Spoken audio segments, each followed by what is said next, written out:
Did you see it coming that the 49ers were going to manhandle the Cowboys the way they did? I thought the 49ers would win, Mike. I thought it'd be 27-20, 24-20, something in that range.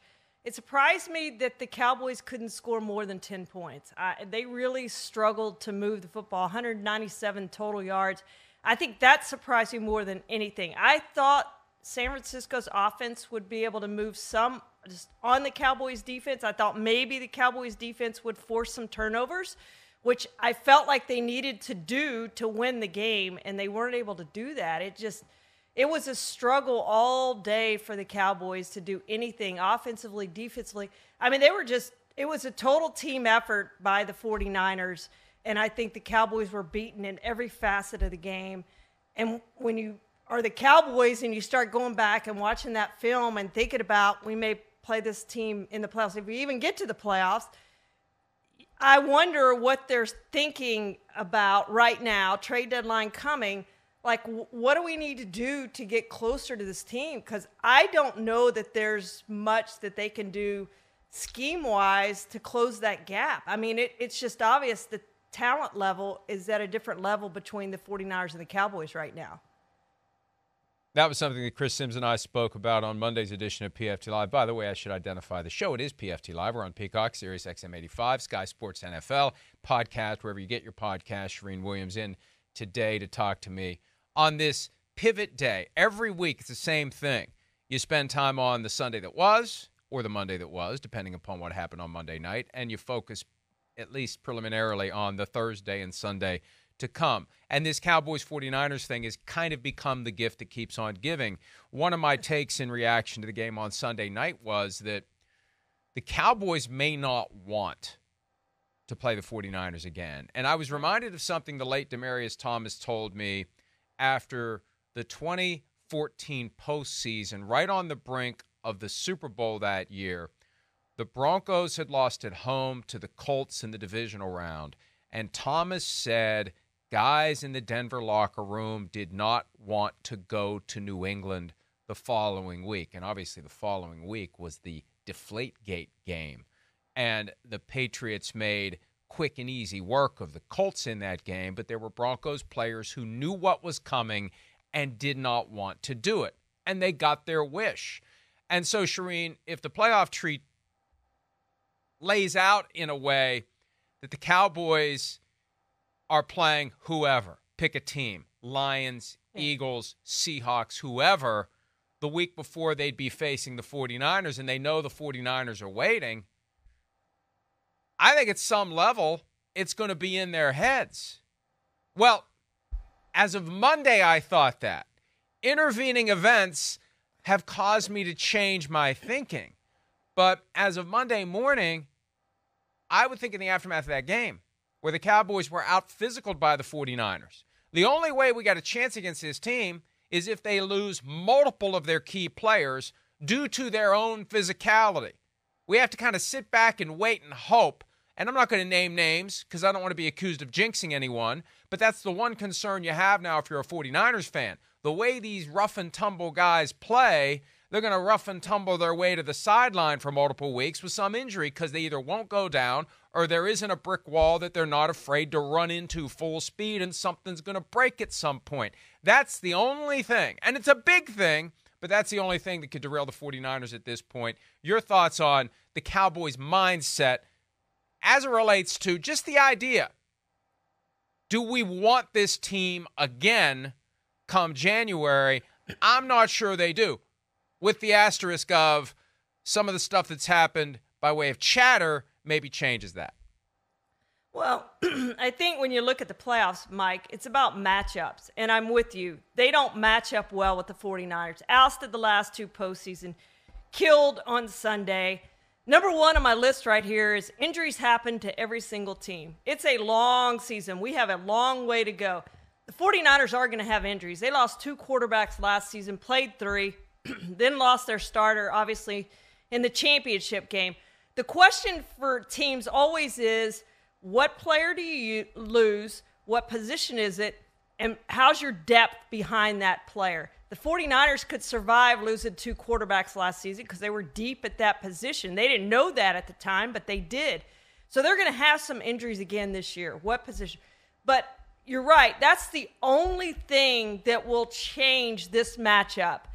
And the Cowboys have to know that. When they watched that, I assume they watched the film and didn't really burn it, as Mike McCarthy said they probably should do. But when they watched it, I don't know how you look at that and go, well, if we played them 3 more, 4 more, 5 more times, we could beat them. There's no possible matchup. I think they could play 100 times this season, and I don't think, based on what we saw Sunday, the Cowboys win unless, as you said, the 49ers have some key injuries at some key positions, and it would have to be a bunch of them. Just talent-wise, they match up much, much better against the Cowboys than the Cowboys do against them. And the Cowboys have a physicality that a lot of teams can't match. The 49ers can match it. They can exceed it, and that's what makes the ultimate difference. When the Cowboys are throwing everything they have at the 49ers, and the 49ers are throwing it right back at them even harder, that can demoralize a team. But, again, I've mentioned this asterisk, this caveat a couple of times. The George Kittle F-K Dallas T-shirt has sparked some talk that could operate as the reset button the Cowboys need to say, you know what, maybe we don't want it again, but we want it again because we want to come shut you up for some of the stuff you've said. Here's Micah Parsons from his own podcast on Monday reacting to the Kittle T-shirt, followed by Deebo Samuel's response to Micah. We'll react to both on the other side.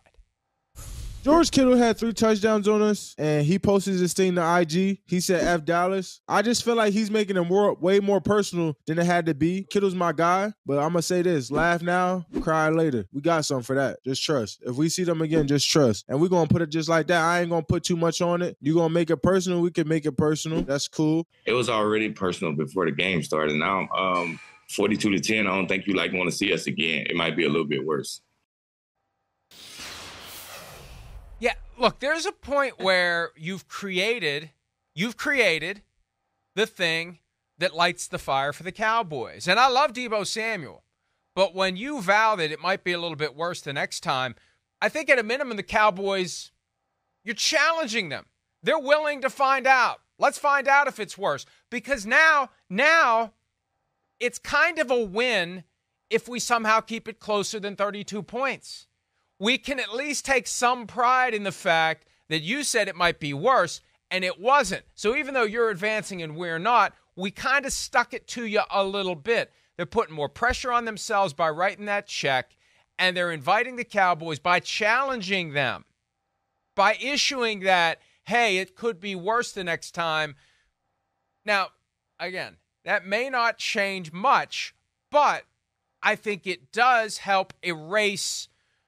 If they play it the right way, it helps erase any hesitation to cross paths with the 49ers again. And it turns the hesitation into anticipation. That is in my mind, where we are now. And I don't think that's good for the 49ers. It would have been better, keep your mouth shut, and just trust the fact that the Cowboys, as the kids say, don't want this smoke the next time around. Isn't this fun, though, Mike? This is so fun. There's a whole generation of fans who don't remember the 1990s when it was the San Francisco 49ers and the Dallas Cowboys, and they played in the playoffs, and whoever won that game was going to win the Super Bowl. It was in 92, 93, 94, 95. I know they didn't play in the championship game all those years, but it was those 2 teams contending for the Super Bowl, and those 2 teams won 4 straight Super Bowls there in the 1990s. And it was just great. It was one of the truly great rivalries outside of divisions. And I think we have that again. I guess to have a true rivalry, the Cowboys need to win some of these games because they haven't been able to do that. But you're right. I think the 49ers should have taken the win, gone on about their day, get ready for the next game. My concern for the Cowboys, Mike, is really this, because they started – I was there in the press conferences after they beat the Patriots, and they started talking about the 49ers matchup that day. And Dak Prescott sounded downright angry when asked about his memories of walking off the field after losing to the 49ers in the playoffs. And he said he was pissed off and was going to be pissed off. And thank you for that. And we're ready to go. And we're going to be ready for this. And they called it a measuring stick all week. They didn't measure up. So how do you move on for that? I think they're lucky that they get an extra day before they play the Chargers. But when you use somebody as a measuring stick and you lose by 32 points, my concern now is for them going forward. Like, how do you recover from this and go play the Chargers and if you lose the Chargers, suddenly you're 3-3, you're going into your bye week, and then you have a tough schedule coming out of this. So to me, the Chargers game is a must-win now after you made this a measuring stick game and you didn't measure up. Yeah, because, look, the end result is they're 2 games behind the Philadelphia Eagles, 5 games in. For as good as the Cowboys have seemed this year, for how they have dismantled the opponents they've beaten, they lost to the Cardinals in a game where, and it's still somewhat laughable that Dak Prescott, who I love, tried to spin it around on the media and the fans for propping the Cowboys up, and foolish Cowboys believed that they were as good as everybody said they were, and they stepped on a rake against the Cardinals. That loss and Sunday night, they're 2 games behind the Eagles. They have 2 chances against the Eagles, but still, if you keep losing, the 2 chances against the Eagles aren't going to matter if the Eagles find a way to keep winning. So I'm with you. I think that Monday night game against the Chargers is critical for the Dallas Cowboys. And I didn't realize this. The series entering Sunday night's game, when you include the postseason as well, was tied 19-19 and 1 tie all time between the Cowboys and the 49ers. The 49ers now hold the edge 20-19 with, again, that 1 tie. And you're right. The Cowboys are going to have to get back to doing what they need to do to even have the opportunity for a rematch when January rolls around, if they want it. But I still think that back and forth, starting with Kittle's shirt, continuing with Micah Parsons, and ending with Deebo Samuel, should be enough to ignite a desire by the Cowboys to have another crack at them. Monday morning, it's like Apollo Creed at the end of Rocky. There ain't going to be no rematch. By Wednesday morning, it's Apollo Creed getting the hate mail, calling him a chicken for not wanting to fight Rocky again. That's kind of where they are. They've been challenged. They're being tested, and we'll see if they can answer the bell. And let me just make a quick comment here, because I kind of like when the contrived pro wrestling back and forth makes its way organically into football. You don't see a lot of that. Coaches don't want that. But now that you've got Micah Parsons with his own Monday podcast, and you've got these guys who are making regular appearances on various shows, and the fruit is low-hanging. This doesn't require Marconi Award-level interrogation by the radio host to get these guys to talk. It's out there, and they're comfortable talking. And at some point, it's got to make the teams a little uncomfortable. And if I'm Kyle Shanahan, I'm not comfortable with what's transpired the past couple of days, because we had them right where we wanted them. What are you guys doing chirping about this? You're going to stir them up unnecessarily. So because of the instant availability from social media to podcasts to radio and TV shows, we see this happen. And it's not ideal if you're the team, but it's ideal for us because 17 minutes after the hour, it's all we've been talking about. And it would have been nearly as interesting without the side commentary that we've gotten from Parsons and Samuel the past 2 days. Yeah, it's been absolutely great. From our standpoint, from the 49ers standpoint, I'm sure Kyle Shanahan has had a little chat with the boys and said, let's temper this down. But Mike, maybe the 49ers think after seeing the Cowboys, there's no possible way they're going to get to us in the postseason because we're going to have the top seed, and they're not getting there. They're not getting out of the wild card round if they even get to the playoffs. Maybe that's what they're thinking. Well, that's the thing. If the 49ers are the top seed, there's a way the playoff tree lands that the Cowboys would see them in the divisional round, but it's still almost 30 years since the Cowboys have last played in the NFC Championship game. And it feels like after Sunday night, that streak is going to continue for yet another year. Hi, it's Mike Florio. Thanks for watching PFT on YouTube. Hit subscribe for the latest news and analysis from Pro Football Talk.